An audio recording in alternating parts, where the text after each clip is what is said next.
Bonjour à tous nos participants et bienvenue sur ce nouveau webinaire Newstank RH et RH Matin avec notre partenaire iCIMS. Nous allons aborder un thème mobilisateur, traiter vos candidats comme vos clients.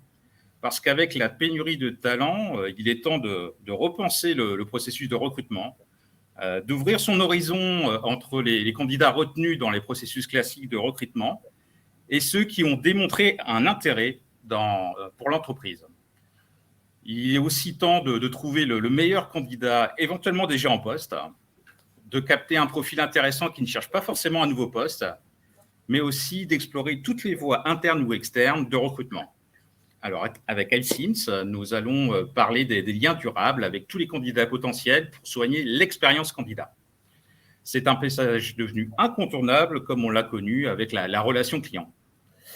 Au cours de ce webinaire, nous allons bénéficier d'un témoignage exceptionnel en provenance d'Air France qui va nous expliquer les problématiques ses propres problématiques de recrutement.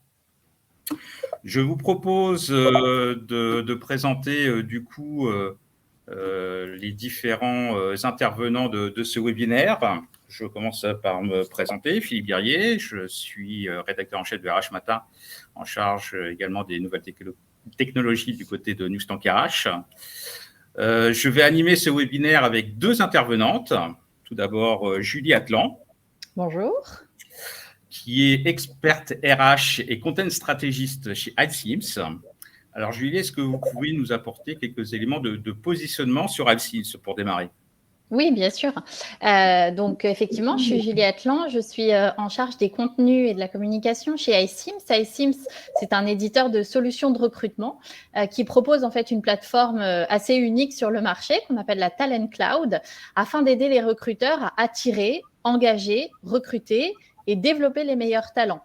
Ce qui signifie en fait couvrir le cycle de vie des talents, l'ensemble du parcours candidat avec une plateforme de bout en bout pour une expérience vraiment unifiée pour les candidats comme pour les recruteurs, donc pour simplifier leur quotidien.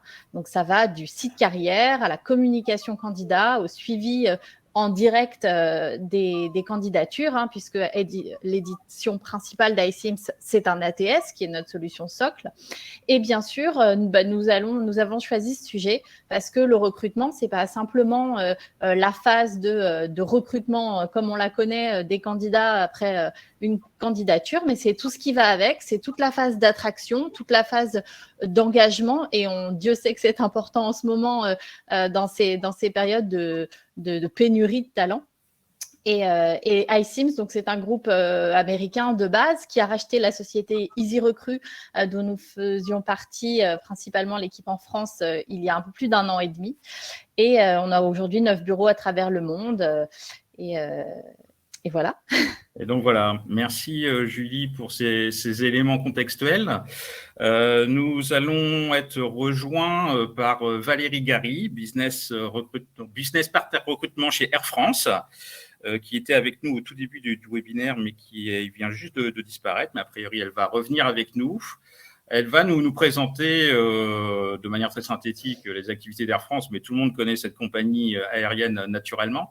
Mais elle va surtout préciser du coup son périmètre d'activité dans la gestion RH, et elle va nous indiquer finalement quelles sont les grandes problématiques de recrutement que rencontre Air France en cette période de vaste relance d'activité du trafic aérien. Alors, on veut naturellement que ce webinaire soit très interactif. Il y a très peu de slides à exposer, et cela permettra de rebondir sur les échanges avec nos deux intervenantes. Ce que je vous propose, en attendant que Valérie nous rejoigne à nouveau sur le plateau, c'est d'avancer un peu sur les différentes séquences du webinaire qui sont préparées. Du coup, je vais revenir très rapidement sur la présentation du webinaire. Valérie est de retour. Voilà. Valérie Est avec nous. Bonjour Valérie. Rebonjour. Merci de revenir parmi nous. J'étais justement en train de faire la transition pour présenter les différentes phases du webinaire. Mais Valérie, Oui. juste pour démarrer, est-ce que tu peux nous préciser le périmètre d'activité de la gestion RH au sein d'Air France? Oui, alors tout d'abord, merci pour votre invitation très rapidement et merci à nos auditeurs pour l'intérêt qui portent à ce sujet qui est passionnant et essentiellement d'actualité. Effectivement, donc moi je suis recrutement business partner au sein d'Air France. Mon objectif et ma mission, c'est vraiment de recueillir le besoin en recrutement de nos métiers, de tous nos métiers à Air France, et finalement de le transformer en recrutement effectif. Donc, ça passe par toutes les étapes clés du process de recrutement, avec tous les enjeux que nous rencontrons aujourd'hui, du sourcing jusqu'à la fidélisation. Ça marche. Merci beaucoup Valérie pour ces éléments. On reviendra naturellement de manière beaucoup plus approfondie sur les différentes problématiques que vous rencontrez de recrutement. Je vous propose de revenir sur la présentation du webinaire avec les différentes séquences qui sont prévues au cours de cette heure. On va découper ça en trois grandes parties. Le premier volet portera sur une présentation d'Asims sur la dimension comment les équipes recrutement peuvent se nourrir des stratégies marketing et commerciales. On abordera ensuite une deuxième séquence sur le thème du développement des viviers des talents et comment maintenir ce lien selon un modèle d'engagement continu. Et on arrivera naturellement à la troisième séquence en termes de retour d'expérience avec des exemples et des bonnes pratiques avec le témoignage de Valérie Gary, la business partner recrutement chez Air France. Ce que je vous propose, c'est d'entamer le cœur de ce webinaire en démarrant avec cette dimension de recrutement et comment utiliser, exploiter finalement cette stratégie d'un point de vue marketing et commercial. Julie, je vous laisse la main sur cette dimension. Pourquoi finalement c'est très important d'exploiter des stratégies marketing et commerciales pour les besoins de recrutement. Alors, vous avez raison, Philippe, c'est comme vous l'avez dit en introduction, on est dans une période où le marché du recrutement est assez tendu. On constate une pénurie de talents, de compétences assez globale. Bien entendu, il y a des métiers qui sont plus touchés que d'autres. La crise sanitaire qu'on a vécue n'y est pas pour rien, bien au contraire, elle n'a fait qu'accélérer toutes les tendances de fond qui étaient un peu latentes à partir de 2018-2019. Et en fait, aujourd'hui, on se rend compte que dans les équipes marketing, eh bien, il y a de plus en plus de mécanismes, de méthodes qui sont empruntés aux stratégies commerciales et aux stratégies marketing. Pourquoi ? Parce qu'en fait, l'expérience candidat, c'est pas nouveau, c'est vraiment le cœur du réacteur dans le recrutement. Tout simplement parce que c'est en attirant et en engageant les bons profils qu'on va pouvoir recruter les meilleurs talents pour son entreprise. On le dit toujours, un recrutement, c'est la bonne personne au bon moment, au bon poste. Donc, cette équation, elle n'est valable que si le candidat va se sentir bien dans le processus de recrutement et va avoir envie de rejoindre l'entreprise. Et pourquoi aussi ? Parce qu'à double tranchant, une mauvaise expérience candidat, ça a des conséquences bien plus importantes de manière générale sur l'entreprise. Aujourd'hui, il y a plusieurs études sur l'expérience candidat et notamment une de Software Advice qui démontre que 71% des candidats qui vont être satisfaits de leur expérience de process de recrutement seront davantage susceptibles de faire des achats auprès de l'entreprise. Donc, c'est un engagement qui n'est pas que personnel pour un job, c'est vraiment beaucoup plus global. C'est un engagement aussi auprès d'une marque et auprès de cette fameuse marque employeur que toutes les entreprises s'évertuent à travailler depuis un certain temps. 66% des candidats qui vont s'estimer satisfaits de leur expérience candidat vont aussi pouvoir recommander à leur entourage d'acheter les produits ou les services de l'entreprise et vont davantage parler en bien de l'entreprise. Donc, c'est un volet qui dépasse finalement la dimension du recrutement et qui va un peu jusque vers la dimension marketing et commerciale. Et on le disait, à l'inverse, une mauvaise expérience candidat, elle va avoir des des répercussions assez, assez importantes sur l'entreprise et sur la marque employeur, parce qu'il y a 66% des candidats aujourd'hui qui vont refuser une offre d'emploi suite à une mauvaise expérience. Parce que, bien sûr, l'expérience candidat va être aussi le reflet de ce que va pouvoir vivre le candidat dans l'entreprise. Et bien entendu, un candidat qui n'est pas content, qui n'est pas satisfait, c'est un candidat qui va en parler autour de lui. On sait que le mode des avis, un avis négatif va avoir beaucoup plus de chances d'être diffusé qu'un avis positif. Quelqu'un qui est content, il avance. Quand il est extrêmement content, il va le dire, mais quand il n'est pas content, il y a 3 fois plus de chances pour qu'il le diffuse auprès de son entourage. Et bien sûr, c'est le pendant de ce qu'on disait avant, des candidats déçus de leur expérience candidat vont peut-être commencer à mettre une barrière avec l'entreprise et un désamour un peu de la marque et de l'entreprise. Donc, c'est pour ça que c'est très important de pouvoir soigner sa marque employeur, mais aussi l'expérience candidat. Pourquoi est-ce qu'on a choisi le sujet de traiter ces candidats comme les clients ? Parce qu'aujourd'hui, les candidats, ils ont de plus en plus d'exigences, ils ont de plus en plus d'attentes auprès des employeurs. Je pense que Valérie, vous pourrez nous le confirmer dans votre témoignage par la suite. Mais c'est pour ça qu'aujourd'hui, il est très, très important de pouvoir attirer les meilleurs candidats pour son entreprise, c'est-à-dire ceux qui vont correspondre vraiment à la culture de l'entreprise, aux méthodes de travail de l'entreprise, et aussi de les engager dans le processus de recrutement. On va le voir, la communication tient une place primordiale dans le process de recrutement. On sait que les feedbacks, la communication au cours du process de recrutement, ça fait partie d'un des grands piliers de l'expérience candidat. Et c'est pour ça que de plus en plus, les équipes vont s'inspirer des méthodes marketing. Ça commence très simplement par le site carrière. Quand un candidat va rechercher une offre, il va arriver sur un site carrière. Donc, de la même manière qu'une entreprise va faire la promotion de ses produits ou de ses services, elle doit faire la promotion de ses offres, la promotion de sa culture d'entreprise pour afficher vraiment qui elle est. Et ce qui va être important dans cette notion de site carrière, ça va être vraiment la transparence pour pouvoir expliquer de manière très concrète qui on est, ce qu'on fait, comment on vit au quotidien dans l'entreprise. On voit de plus en plus de témoignages de candidats en vidéo sur ces sites carrières.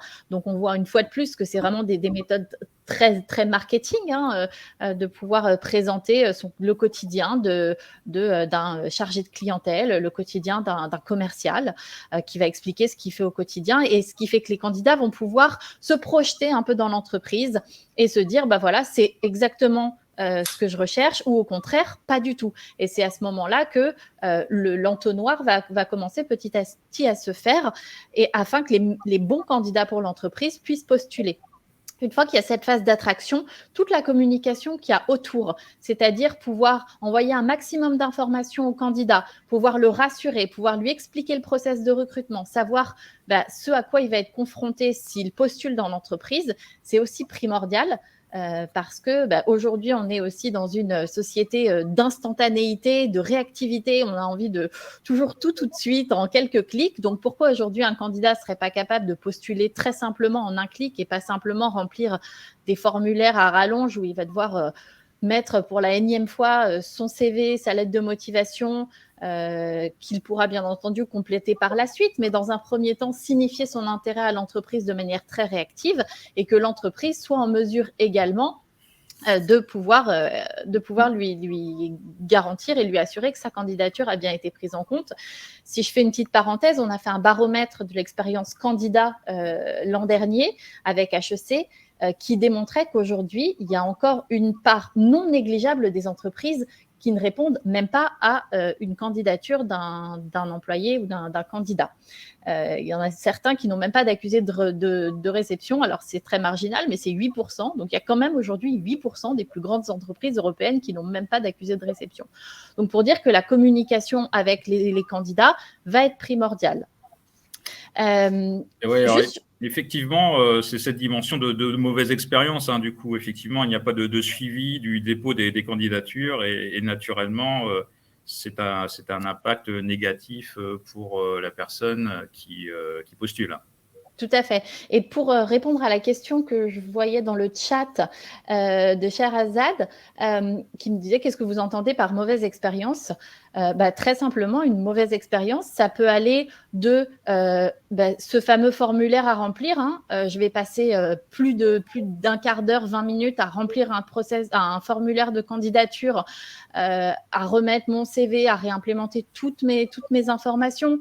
Ça peut être un mauvais feedback donné par un recruteur. Ça peut être le manque de simplicité à trouver les bonnes informations qui vont faire que je vais pouvoir postuler simplement. C'est toutes ces petites choses qui font qu'à un moment, le candidat va se désengager en se disant cette entreprise, finalement, elle est peut-être pas pour moi et je vais peut-être pas aller au bout du process parce qu'il y a quelque chose qui, entre l'entreprise et moi, fait que je n'ai pas envie de continuer le process, tout simplement. Ouais, effectivement, merci Julie pour ces éléments. On va passer à la suite sur le modèle d'engagement continu. Juste avant d'aborder le prochain slide, je vois que certaines personnes rencontrent des soucis techniques pour suivre ce webinaire. Je voulais juste préciser qu'il sera disponible en replay sur la chaîne YouTube de RH Matin. Donc, pour ceux qui ont vraiment des difficultés à se connecter, n'ayez crainte, vous aurez la possibilité de découvrir ou de redécouvrir en session de rattrapage cette session de webinaire. Donc, on a bien compris, Julie, effectivement, que l'expérience candidat, c'était important et que les entreprises devaient faire très attention à cette dimension au risque finalement de recevoir une triple punition, parce que lorsqu'on recrute en tant que marque employeur, des mauvaises expériences peuvent avoir un impact sur l'expérience utilisateur, voire l'expérience client. On voit tout de suite les dimensions que cela peut avoir dans des secteurs comme le retail, par exemple. Alors, du coup, Julie, comment agir avant de réagir? Je vous propose de passer sur le prochain slide pour connaître finalement le périmètre des solutions d'iCIMS. Alors, ça, c'est un modèle d'engagement qu'on a travaillé parce qu'en fait, on s'est rendu compte, iCIMS a racheté il y a peu de temps une entreprise qui s'appelle Candidate ID, qui est un CRM. Un CRM, historiquement, c'est un Client Relationship Management, la gestion des relations clients. Et aujourd'hui, il existe des outils de gestion des relations candidats. Pourquoi? Parce qu'on le disait tout à l'heure, un candidat qui va démontrer un intérêt à un instant T pour votre entreprise, c'est peut-être pas le bon candidat au moment où il va postuler, ou bien vous avez préféré finalement un autre candidat qu'un autre, mais finalement, ce candidat-là, peut-être que demain, il pourra être la personne dont vous avez besoin. Et donc, naturellement, les viviers de talents qui sont créés dans les entreprises, ils doivent être activés et ils doivent être surtout développés. Et en fait, ces CRM, ces Candidate Relationship Management, vont permettre de maintenir un lien avec les candidats. Et c'est principalement dans ces périodes de pénurie de talent où ça peut être intéressant de se dire peut-être qu'il y a dans mon vivier de talent le profil que je recherche aujourd'hui et que je n'arrive pas à trouver simplement en publiant une offre ou en n'ayant pas les bons profils qui me reviennent. Donc, ce modèle d'engagement continu, il est fait de 4 parties. Il est fait de l'information. C'est comme un client par rapport à une entreprise lambda peut se trouver, c'est-à-dire qu'il va recevoir des newsletters, des différentes informations sur les solutions en tant que client. Donc là, en tant que recruteur, ça va être des informations sur les postes qui sont ouverts. Ça peut être des informations sur les actions en faveur de l'inclusion, de la diversité, toutes ces petites choses qui vont venir forger la culture d'une entreprise et qui ont besoin d'être communiquées. Ça va permettre de créer ce lien. Et ensuite, une fois qu'on les a bien informés, on va les inviter à participer. Donc, ça va être des salons de recrutement, des hackathons, des tables rondes pour finalement engager ces candidats qui étaient un peu passifs par rapport à notre entreprise à reprendre contact avec nous. Bien entendu, le réseau, networker avec les managers, les talents internes, proposer des rencontres avec les différentes parties prenantes du recrutement. Et je crois que pour ça, Valérie a un super exemple qui va venir dans son témoignage.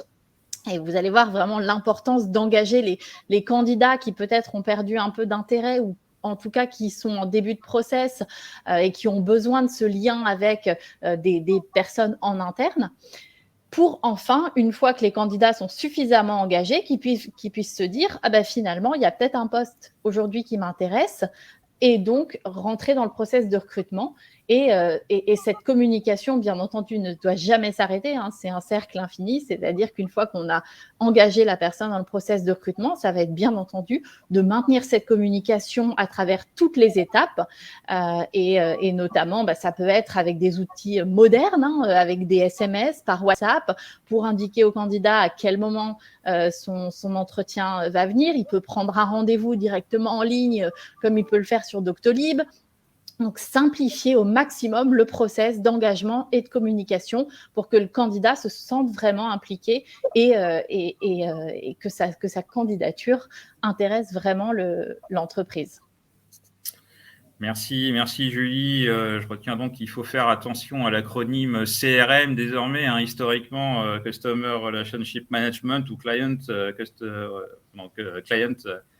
Relationship Management. Maintenant, il faut penser à la dimension Candidate Relationship Management. Donc, c'est important de bien faire les distinctions, mais on retrouve finalement des problématiques communes entre l'expérience client et l'expérience candidat.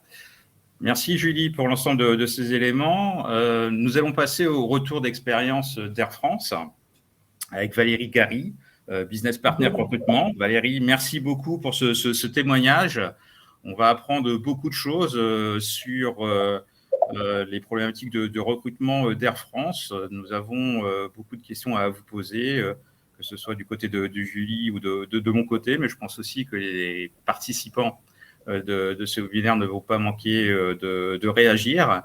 Valérie, est-ce que vous pouvez d'abord nous remettre un peu dans le contexte des activités d'Air France? Tout le monde connaît la compagnie aérienne, naturellement. Est-ce que vous pouvez nous apporter des précisions sur les problématiques de gestion RH que vous rencontrez de votre côté? Oui, bien sûr. Merci Philippe. Alors effectivement, je ne vais pas présenter la compagnie aérienne avec ses magnifiques destinations, n'est-ce pas? Ça ne serait pas le sujet d'aujourd'hui. Mais effectivement, par rapport à ces métiers, à nos ressources et à la relation client, nous, Air France, effectivement, nous avons des métiers très, très variés qui touchent le cargo, qui touchent le commercial, l'entretien des moteurs, l'entretien plus globalement en fait des moyens sols. Nous avons des métiers dans la finance, nous avons des métiers dans l'informatique, dans les opérations aériennes. Nous avons bien sûr le métier de personnel navigant commercial et bien sûr des pilotes. Donc vraiment, nous avons un champ d'action très très large, un terrain de jeu passionnant et très stimulant finalement. Alors, si j'ai bien compris, vous disposez dans votre périmètre d'un effectif de 38 000 collaborateurs, hein, c'est ça, si j'ai bien saisi. Tout à fait. Est-ce que vous pouvez nous dire d'ailleurs concrètement, cela concerne il y a combien de métiers finalement dans la compagnie Air France? Alors, je n'ai pas ce chiffre avec moi. J'ai essayé de le chercher avant ce webinaire, mais je ne l'ai pas trouvé. Donc, je pourrais éventuellement vous le transmettre plus tard. Mais si je reviens par rapport à ce que vous disiez, par rapport aux problématiques de recrutement, je dirais plus que c'est des enjeux plus que des problématiques. Parce qu'on reste toujours positif. On a traversé 2 ans de Covid où on a eu un arrêt brutal de notre activité, hein, quasiment 95%, et donc du coup un arrêt brutal de nos recrutements. Et malgré ça, voilà, on est resté positif et prêt en fait à redémarrer, à reprendre ces recrutements. Mais en revanche, ce qu'on a pu constater, c'est que les enjeux avaient changé. Les enjeux avaient changé et on s'est posé des questions, hein, Air France, parce que malgré l'attractivité forte que nous avons, la puissance de la marque, de l'image d'Air France, on s'est remis en question. On s'est dit, mais est-ce que à la reprise des recrutements, est-ce qu'on va attirer autant?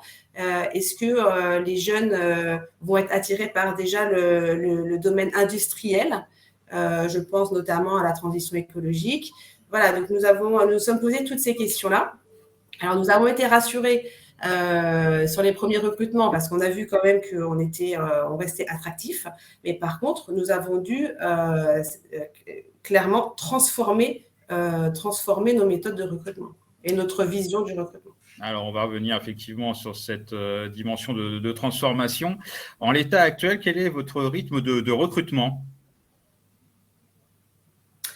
Notre rythme de recrutement, c'est-à-dire, est-ce que vous pouvez préciser ? Oui, bien sûr. Il y a combien de personnes que vous recrutez en l'état actuel avec le redémarrage de l'activité d'Air France ? On va dire que là, on est sur une centaine sur le premier trimestre. D'accord. Et ça va se poursuivre. D'accord. Et du coup, le personnel, du coup, vous couvrez la dimension personnelle qui reste sur le sol, personnel navigant ? Tout à fait. Alors, nous recrutons en fait des salariés non cadres, comme par exemple à la maintenance industrielle, sur des métiers très précis de mécaniciens, de techniciens. Mais nous recrutons également beaucoup d'ingénieurs, beaucoup de personnes issues d'écoles de commerce également, sur des métiers très précis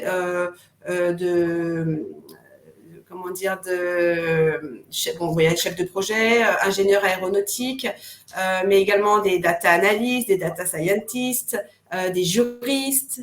Nous recrutons également des comptables. Voilà, donc vraiment, c'est en ce moment, notre objectif, c'est de recruter sur des besoins très spécifiques.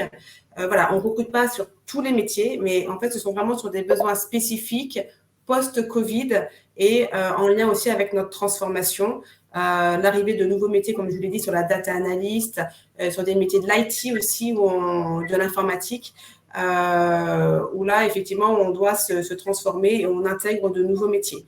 Mais l'objectif, c'est vraiment d'adapter nos ressources à nos besoins. Donc, chaque recrutement est très ciblé.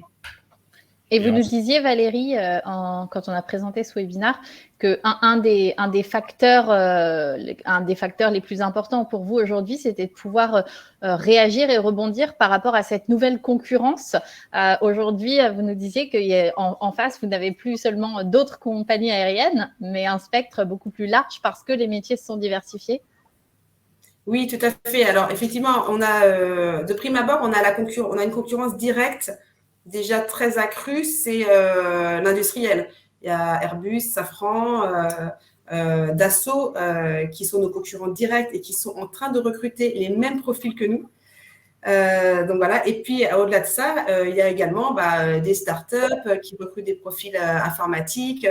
Donc maintenant, effectivement, en fait, toutes les entreprises peuvent être potentiellement des concurrents. Alors du coup, effectivement, oui, il y a encore ce matin, il y avait également ADP, Aéroport de Paris, qui annonçait une campagne de recrutement de son côté. Donc c'est vrai que ça reste, grosso modo, l'écosystème finalement du trafic aérien qui recrute à tout va. Oui, tout à fait.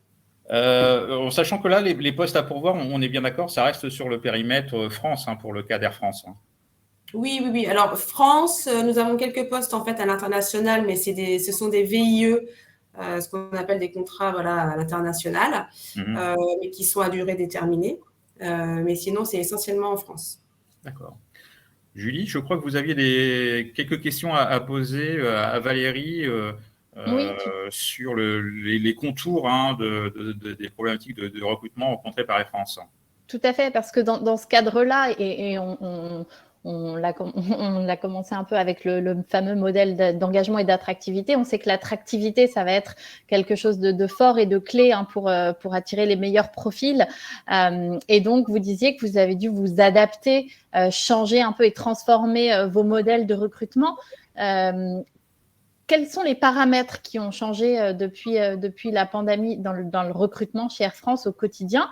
Et comment est-ce que, quelles sont les nouvelles façons dont vous allez travailler votre marque employeur, vos offres, la communication avec les candidats? Alors, effectivement, déjà, si on commence par parler sourcing, donc le fait d'aller chercher en fait nos futurs candidats, nous avons travaillé. Maintenant, nous avons une vraie stratégie de sourcing, alors qu'auparavant, on bénéficie plutôt d'un flux de candidats plutôt organique. qui venait s'auto-alimenter par une image de marque assez puissante. Aujourd'hui, on s'est rendu compte que ça ne suffisait plus. Alors, ça attire des candidats, mais plus suffisamment et plus sur tous les profils. Donc, nous avons, en termes de sourcing, pris des engagements auprès de certains job boards comme LinkedIn, par exemple, où nous avons commencé de faire de l'approche directe, chose qui était peu pratiquée il y a quelques années. Donc maintenant, nous allons cibler des candidats sur LinkedIn et nous allons aller les capter directement pour essayer de les récupérer. Voilà, soyons transparents. Donc, il y a ça qui a changé. Il y a également toute notre communication. Ça commence également par l'offre, la rédaction de nos offres. Nous avons fait vraiment des ateliers de travail sur comment rendre nos offres plus attractives, plus concrètes. On essaye de faire le plus court possible. Bon, c'est pas toujours facile parce que les managers aiment bien étayer vraiment l'émission. Chose très importante, c'est que nous avons intégré complètement les managers. Ça, c'est nouveau. Intégrer les managers dès le process de sourcing. C'est-à-dire qu'ils participent avec nous à la rédaction de l'offre. On échange beaucoup. Moi, en tant que business partner, j'échange beaucoup avec eux pour recueillir leurs besoins. Quels sont leurs besoins? Quels sont les enjeux du poste? Quels sont les atouts du poste? C'est important parce qu'il va falloir que je relaie ça au candidat pour pouvoir l'attirer. Ensuite, une fois qu'on publie l'offre, on leur transmet en fait le lien de l'offre et on leur demande de le relayer également à leur réseau. Ça, c'est nouveau également. Et pour cela, nous avons bien sûr préparé des actions pédagogiques pour nos managers parce qu'au départ, ils n'étaient pas du tout dans le recrutement. Donc, nous les avons accompagnés pour savoir rédiger l'offre, pour savoir relayer une offre sur les réseaux sociaux. Donc, c'est ce qu'ils font et c'est vrai qu'ils se sont prêtés au jeu. Et du coup, ça a favorisé également la cooptation, ça a favorisé les recommandations. Et ça, c'est très important parce que c'est vraiment un levier de sourcing auquel on ne pensait pas forcément avant, ou peut-être avant, ça n'avait pas forcément une bonne image. On pensait plutôt à piston quand on pensait recommandations. Maintenant, ce n'est plus du tout le cas. C'est vraiment des recommandations entre professionnels. Et c'est devenu un levier majeur de recrutement, cette dimension de cooptation? Non, ce n'est pas majeur parce que ce sont les débuts, donc ce n'est pas majeur. Mais on commence à l'intégrer petit à petit auprès des différents métiers. Manon nous demande si vous avez un process de recrutement standardisé et affiché et à peu près combien de temps en moyenne dure un recrutement. J'imagine que c'est une information dont les candidats sont également friands de savoir dans quel processus ils s'embarquent. Alors, en fait, Air France, on a vraiment on a toujours eu la culture de l'évaluation. On a toujours eu des dispositifs d'évaluation qui étaient très standardisés, qui étaient un petit peu longs, avec des tests, beaucoup d'étapes. On s'appuyait sur des tests psychotechniques et inventaire de personnalité. C'est toujours le cas, mais on a essayé vraiment de raccourcir ce dispositif pour le rendre beaucoup plus souple déjà, moins uniforme, c'est-à-dire qu'on va adapter le dispositif au poste. On ne va plus faire passer des process trop génériques. Donc ça, c'est quelque chose qui est important. Qu'est-ce que je peux vous dire de plus par rapport au process? Oui, alors, ce qu'on fait, c'est qu'on fait preuve d'agilité également.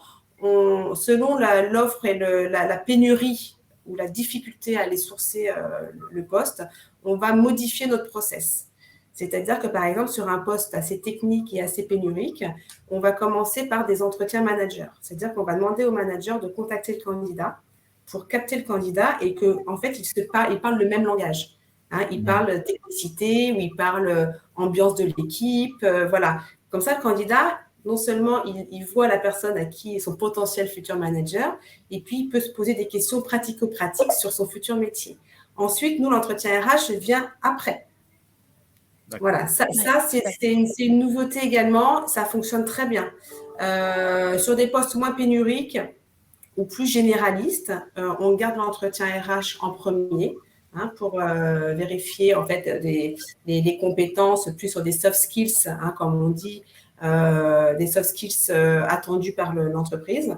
Et ensuite, l'entretien final se fait par le manager. Mais voilà, on sait s'adapter et être agile en fonction de chaque poste. On peut même changer le process en cours de recrutement si on voit qu'il y a un process qui ne fonctionne pas bien ou on a du mal à accrocher le candidat, on switch.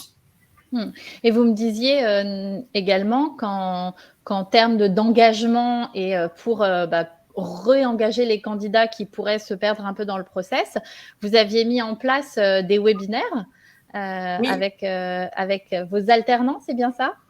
Oui, tout à fait, Julie. Alors, par exemple, lors de notre dernière campagne d'alternants pour être agent d'escale, nous avons eu près de 900 ou 1000 candidatures pour ce poste. Toutefois, nous avons remarqué qu'il y avait plus de la moitié des candidats qui n'avaient pas finalisé finalement leur candidature. C'est-à-dire que le dossier était incomplet, il manquait un justificatif, il manquait peut-être le CV. Voilà, donc fort de cela, en fait, fort de ce constat, en fait, ce qu'on a mis en place, c'est un webinaire. On a organisé un webinaire, d'ailleurs pendant le process, où on a invité les candidats qui n'avaient pas finalisé leur candidature, on les a invités et on s'est mis à leur disposition pour savoir à quel moment ils ont pu avoir une difficulté pour finaliser leur parcours, pour finaliser leur parcours de candidature. Donc déjà, nous avons mis en place des tutos pour notre site emploi, pour dire, voilà, est-ce que c'est à ce moment-là, il faut cliquer ici pour rajouter une pièce jointe. Attention, si elle est trop lourde, vous cliquez plutôt ici que là. Donc, ça a été très facilitant pour certains d'entre eux. Parfois, des personnes qui avaient des difficultés à aller obtenir une attestation d'anglais, par exemple. Donc, nous leur donnons des contacts, en fait, pour pouvoir passer les tests d'anglais. Voilà, c'est toutes ces petites choses qui sont très appréciées. Et du coup, comme ça, on arrive à les garder et à se dire, non, ne te décourage pas, on a besoin de toi et on va t'aider, en fait, à finaliser ta candidature. Et en l'état actuel, justement, à propos des alternants, vous accueillez combien d'alternants chez Air France? Alors, on en accueille un certain nombre. Je n'ai pas le chiffre en tête. Une fourchette, une fourchette. Mais notre ambition, c'est vraiment de miser sur l'alternance. Mais comme le recrutement, ça fait 2 ans que ça a été un petit peu en sommeil, même pour l'alternance. Et du coup, là, on est dans une phase de redémarrage. Mais là, il y a une campagne d'alternance qui est plus générale, hein, qui a eu lieu en mars-avril. Et nous étions aussi actifs sur ce sujet. Merci Valérie. Toutes ces transitions, parce que je rebondis sur une question de Quentin dans le chat qui nous demande, est-ce que en fait vous avez des éléments de comparaison avec des offres du même type? Est-ce que par rapport à ces offres que vous avez un peu remaniées, et qu'est-ce que vous avez ajouté ou qu'est-ce que vous avez enlevé de ces différentes offres? Et est-ce que vous avez vu, est-ce que ça marche? Est-ce que vous avez vu une augmentation des candidatures après avoir refondu certaines offres? Alors, on n'a pas pu le quantifier à ce stade, puisque c'est assez récent, hein, ça a moins de 6 mois. Pour autant, ce qu'on a modifié, les principaux changements qu'on a effectués, c'est mettre en avant les atouts du poste. Les atouts du poste et les atouts de l'entreprise. Nous avons également explicité le télétravail. Est-ce que le télétravail est possible? Combien de jours si on a l'information? Souvent, c'est du mode hybride. Voilà, nous avons essayé aussi de raccourcir, comme je disais, la description des missions et de donner en introduction davantage d'actualité de l'entreprise. Quelque chose de moins générique et vraiment avoir un discours actualisé de l'entreprise. Et ça correspond parfaitement en fait aux attentes des candidats. On sait qu'il y a cette volonté d'en savoir plus, notamment sur le quotidien et effectivement sur les missions de manière peut-être un peu plus restreinte, parce qu'un candidat qui candidate pour un poste de commercial, il sait ce qu'il va devoir faire au quotidien. Par contre, comment est-ce qu'il va le faire? Je pense que c'est ça qui l'importe aujourd'hui, effectivement, le télétravail. Pour compléter, Julie, ce que je peux dire, c'est qu'on intègre également des vidéos. Ça peut être des témoignages, comme vous le disiez tout à l'heure, à très juste titre. Des vidéos, par exemple, pour l'alternance, on intègre une vidéo d'un alternant qui témoigne sur son alternance. Par exemple, sur d'autres offres, on intègre des campagnes de publicité sur les différents engagements d'Air France, notamment le dernier en date, c'est Air France Act, qui met en avant la transition écologique et tout ce que Air France a fait en ce sens, parce qu'on sait qu'on va toucher une certaine clientèle, on peut le dire maintenant, une certaine clientèle. Voilà, donc on essaye d'illustrer, de rendre l'offre vivante, et pour que on peut mettre également une vidéo de la sortie d'un nouvel appareil, d'un nouvel avion, parce que pour nous, dès qu'il y a un nouvel appareil qui rentre, ça se célèbre, c'est une joie pour tous. Et donc, du coup, voilà, on veut faire partager ça. Donc, on peut l'intégrer dans une des annonces aussi. Ça fonctionne bien. Oui, tout à fait. Dans les nouveaux éléments que vous mettez en avant dans les offres, comment vous gérez la question des niveaux de salaire du côté d'Air France? Est-ce que vous présentez des fourchettes assez rapidement, ou vous considérez que ça fait quelque part l'objet des négociations en one-to-one avec le candidat? Très bonne question. Nous n'affichons pas de rémunération sur les offres. C'est une décision, voilà, c'est la ligne éditoriale Air France. Pas de fourchette non plus, pas du tout de notion de rémunération dans l'annonce. C'est au moment de la préqualification téléphonique, ça c'est un nouvel élément aussi dont je voulais parler, où nous commençons à aborder la rémunération, mais nous allons plutôt être dans le recueil d'informations du candidat, à savoir quelles sont ses prétentions salariales. Ensuite, on va dire les éléments de rémunération et la négociation, elle se fait davantage en fin de process. Pour autant, si on voit qu'en début de parcours, il y a un gap trop important entre ce que demande le candidat et ce que nous on peut offrir, on explique au candidat qu'on ne pourra pas s'aligner. Donc là-dessus, il y a de la transparence, et on ne veut pas faire perdre du temps au candidat, et on ne veut pas faire perdre de temps à nos équipes. Donc finalement, même si on ne parle pas rémunération en chiffres, on a une certaine transparence, parce que dès le début, on va lui dire si on le laisse rentrer dans le process, c'est qu'il y a une marge de négociation possible. Et on avait une question aussi sur le chat, sur ces managers finalement que vous impliquez dans les processus de recrutement. Est-ce que vous avez mis en place des actions pédagogiques vis-à-vis de ces managers, justement, pour se former eux aussi à ces processus de recrutement? Ils ne sont peut-être pas forcément habitués à ces process. Comment vous les embarquez? Et bien justement, nous avons travaillé, donc le service recrutement a créé des ateliers pédagogiques pour les managers, à destination des managers, sur la préqualification téléphonique, sur l'entretien, l'évaluation en entretien, sur également même le débriefing, savoir comment débriefer un candidat si le candidat n'a pas été retenu, qu'il rappelle le manager pour savoir ce qui n'a pas été, pour former le manager à cela. Donc ça, c'est très apprécié. C'est des ateliers, c'est tout nouveau. On vient de le faire là au premier trimestre. Donc ils s'inscrivent et ils sont formés par des chargés de recrutement, donc du service recrutement d'Air France.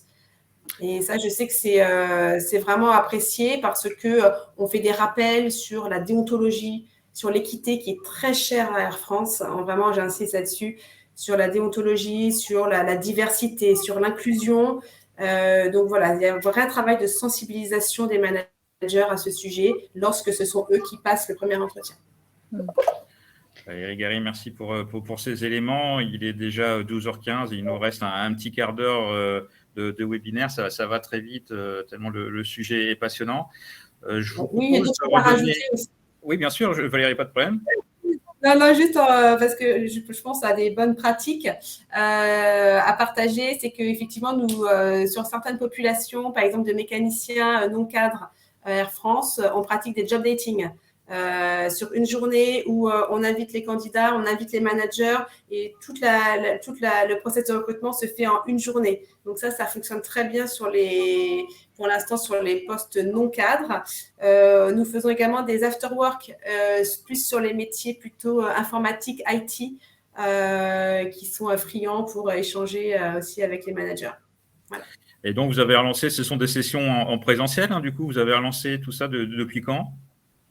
Depuis la reprise des recrutements, donc depuis janvier 2022. D'accord, ok. Merci Valérie pour ces précisions. Julie, je voudrais revenir vers vous pour revenir sur les solutions qu'apporte iCIMS et finalement la société iCIMS également. Je crois que vous avez quelques éléments en slide à nous présenter sur ces points-là. Oui, alors je vais passer assez rapidement sur ça parce que je pense qu'il y a pas mal de questions qui sont latentes et je pense qu'on a encore quelques petites choses quelques petits sujets à aborder relatifs à l'engagement justement des candidats. iCIMS, donc comme je vous le disais en introduction, on est une plateforme de bout en bout du parcours candidat. Ça va donc de la création de sites carrière qui puissent s'adapter aussi, on parle marketing, donc on parle aussi SEO, référencement pour que les offres soient vues quand on fait une recherche Google toute simple, donc des sites carrières qui soient finalement facilement référencés et facilement référençables avec des mots-clés, avec des vidéos, avec tout ce qui va permettre finalement aux candidats d'arriver sur votre page carrière, sur une page carrière. Les fameuses petites vidéos qui sont de plus en plus courantes sur les sites, mais qui aujourd'hui vont peut-être avoir aussi un besoin de simplification et de pas forcément faire appel à un studio pour filmer des candidats. Donc, on a une petite app qui s'appelle Vidéo Studio qui permet en fait à chaque collaborateur de répondre à une question sur son quotidien, sur ce qu'il aime dans la culture de l'entreprise, sur sa vision de l'entreprise par rapport à la diversité, à l'inclusion, ce genre d'éléments-là, et qui va permettre ensuite à l'équipe recrutement d'aller choisir parmi ces vidéos témoignages de collaborateurs et de les intégrer dans des communications candidats, que ce soit sur le site carrière, que ce soit par email, que ce soit également dans le process pour présenter un poste sur une offre d'emploi. Donc voilà, un usage de la vidéo qui est de plus en plus prégnant et ça, on le sait et on le connaît en tant qu'ancien éditeur de l'entretien vidéo qu'Air France utilise d'ailleurs dans son process, les entretiens de présélection en vidéo, qui reste un outil de plus en plus utilisé par les entreprises pour sa simplicité, pour l'expérience recruteur aussi qui soit facilitée. Et bien sûr, tout ça s'inclut dans notre ATS, qui est le cœur du produit d'iCIMS, qui est très simplement le logiciel de gestion des candidatures, parce que c'est en ayant une vision globale et holistique qu'on va pouvoir être plus efficace dans ces process. Le CRM dont je vous parlais en introduction et dont on a parlé pendant le webinaire, qui va permettre d'activer et de développer les viviers de talents à travers des campagnes marketing. On parle de stratégie marketing et stratégie de communication. Et bien, très simplement, un CRM, ça va permettre d'automatiser l'envoi de campagnes, emailing à une série de candidats un peu passifs dans un vivier pour relancer une candidature. Donc, c'est tout ce process d'automatisation qui va simplifier le travail du recruteur. La communication par SMS également, ces outils modernes. Et tout à l'heure, je lisais dans le chat quelqu'un qui s'intéresse, enfin qui se disait, mais est-ce que finalement, en digitalisant toutes les étapes du process, on ne va pas un peu déshumaniser le processus de recrutement? Et ça, c'est un des grands axes qui revient régulièrement quand on parle de digitalisation. Et la réponse, elle est inverse finalement, parce que le temps du recrutement aujourd'hui, c'est le temps que le recruteur va consacrer au candidat, le temps humain qu'il va consacrer au candidat pour pouvoir créer cette bonne expérience. Et c'est en automatisant toutes ces tâches.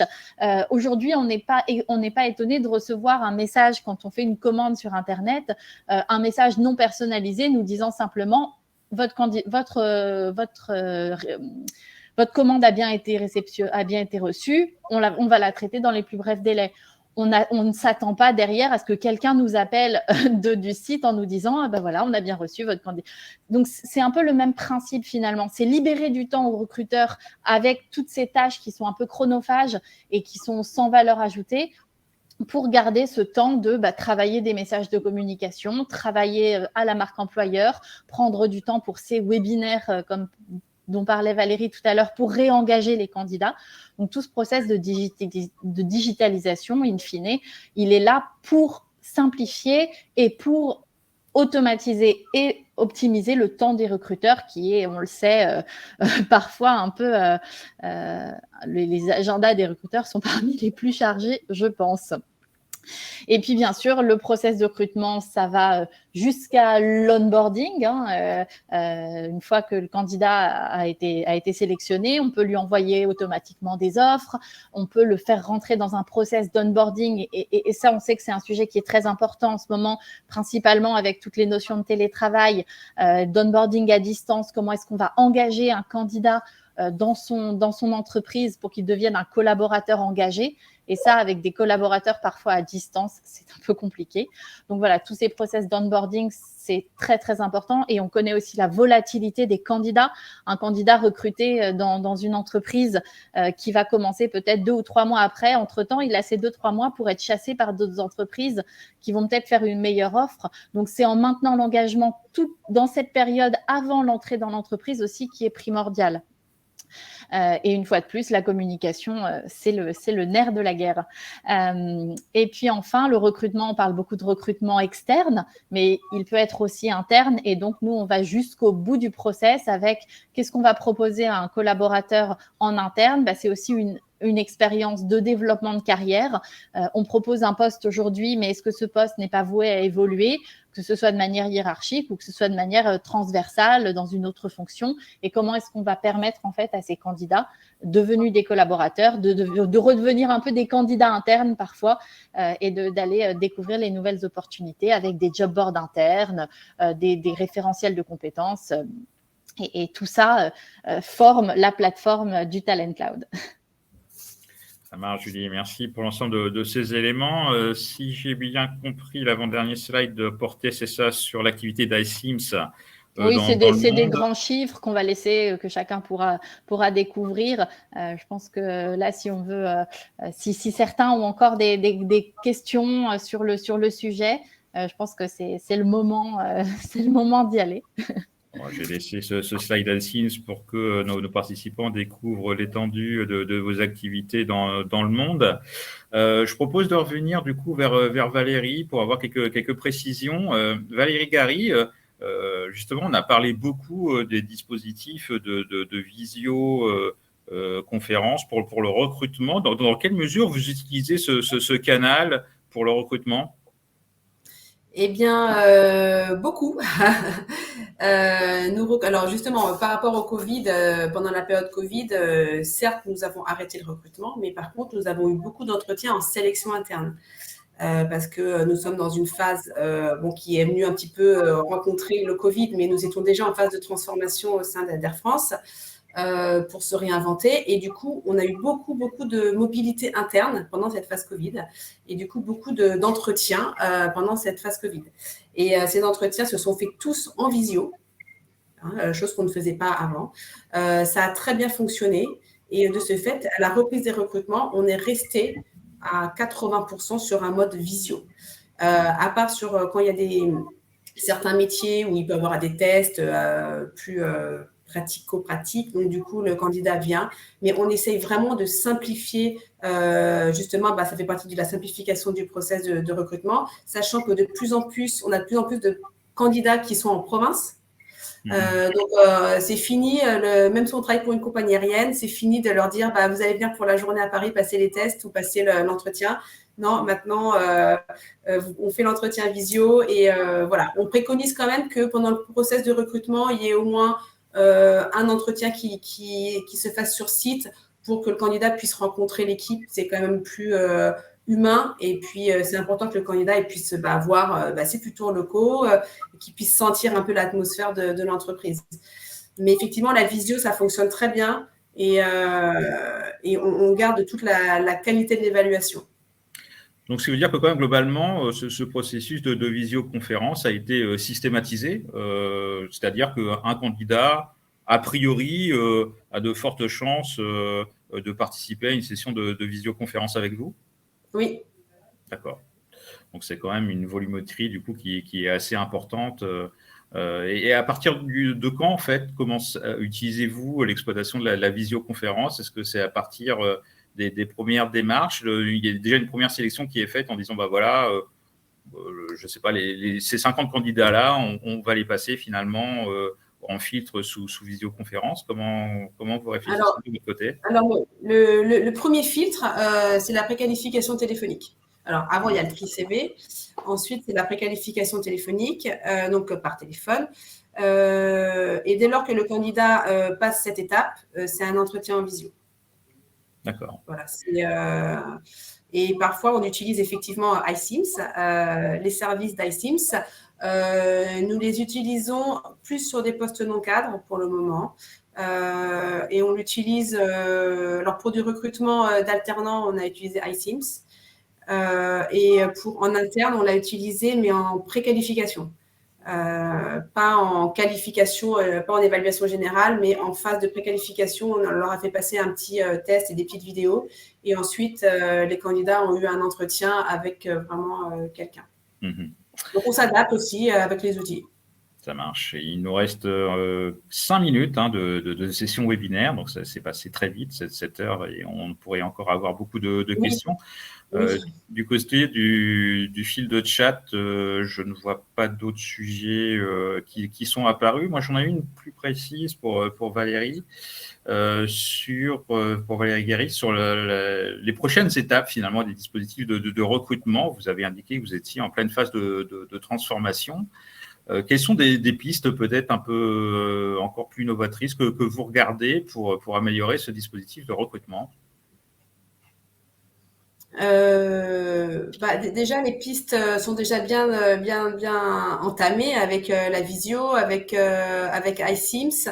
Après, nous réfléchissons toujours sur comment raccourcir, moderniser et garder la communication avec le candidat. Pour nous, c'est nos 3 piliers. Mais du coup, voilà, nous sommes ouverts en fait nous rencontrons beaucoup d'intervenants. Nous faisons beaucoup de benchmarks en ce sens pour vraiment, on n'écarte aucune solution. Voilà, on étudie. Ce matin encore, j'étais chez un concurrent pour voir un petit peu comment ils gèrent leurs talents. Voilà, on s'ouvre vraiment et on se remet en question, on rechallenge. Voilà, donc je peux pas vous dire quelque chose de précis aujourd'hui, mais on n'écarte aucune solution. Et dans quelle mesure vous rétrécissez, c'est un point important qu'il faut préciser, je pense, dans quelle mesure vous rétrécissez les délais de recrutement, parce que c'est vrai que pour les talents pénuriques, c'est un enjeu crucial d'aller très vite et finalement de convaincre ce candidat qui sera précieux pour vous. Est-ce qu'on peut avoir une idée finalement du délai raccourci auquel vous êtes parvenu chez Air France? Bien sûr. Avant, il y a quelques années, un process de recrutement Air France, c'était entre 3 et 8 mois. Maintenant, ça peut être 1 mois. C'est-à-dire que dès lors qu'un candidat, on est vraiment tous mobilisés et on a vraiment sensibilisé les managers à être très réactifs.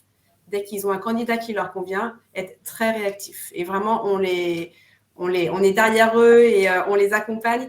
Dès lors qu'on a un candidat en préqualification qui téléphonique ou voilà, qui convient au niveau de son parcours et puis on voit de la grille de salaire, tout de suite, on le reçoit sous 7 jours en moyenne. Et le manager ou le RH, selon le process, le reçoit sous 7 jours encore.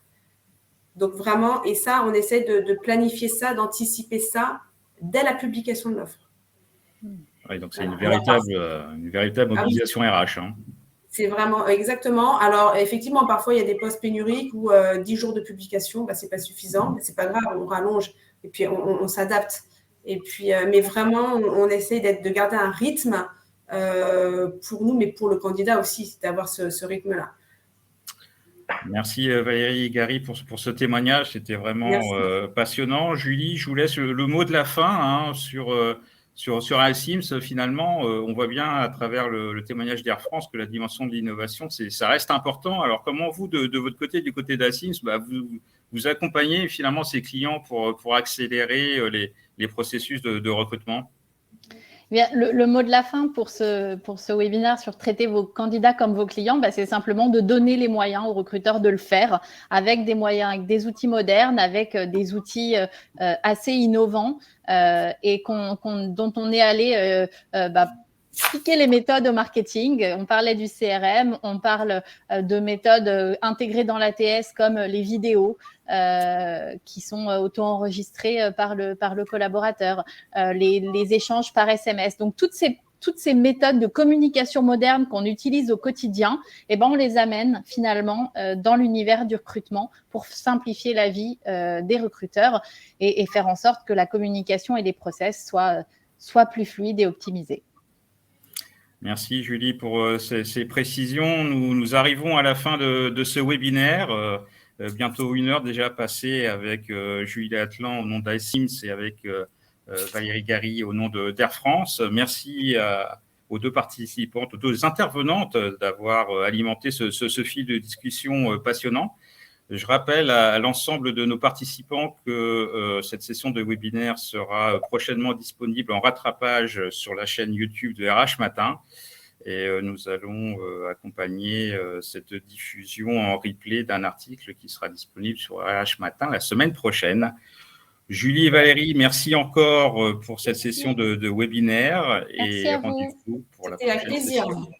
Merci beaucoup. À bientôt. Merci à vous et merci à tous les participants. Au revoir.